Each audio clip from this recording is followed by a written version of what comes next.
ఆదియు అంతము లేని నా యేసుక్రీస్తు నామములో మీకందరికీ నా యొక్క వందనాలు తెలియజేస్తున్నాను.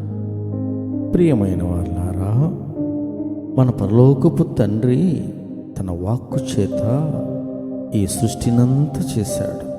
అయితే ఈ సృష్టి ఒకానొక రోజు నాశనమైపోతుంది. కానీ మనిషిని మాత్రము తన చేతులతో తన స్వరూపములో చేసుకుని మట్టితో చేసిన మరణము లేకుండా నిత్యము జీవించాలనే సంకల్పంతో సృష్టించాడు. అయితే ఆదాము పాపము చేయుట వలన మరణమునకు పాత్రుడైనాడు. సో మనమందరము ఆదాము పోలికగా మారిపోయాము. కాబట్టి మనందరికీ మరణము ప్రాప్తించెను.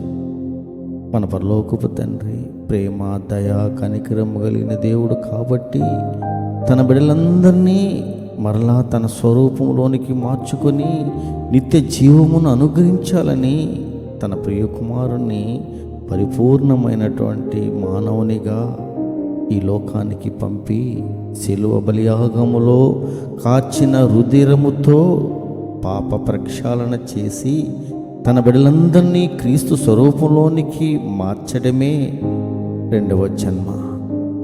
ఈ జన్మలోనైనా మనము పాపము చేయక నిత్య జీవమును పొందుకున్నాం.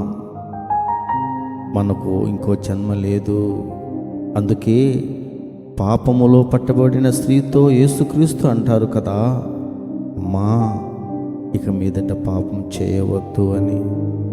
సో ప్రియమైన వారలారా, ఎవరు సమీపింపరాని తేజస్సులో ఉన్న ఆ మహనీయుని యొక్క ఆశ మనమందరము ఆయనతో నిరంతరము జీవించాలనే ఆశ, ఉండాలనే కోరిక. మన తండ్రి ఆశను తీరుస్తాం.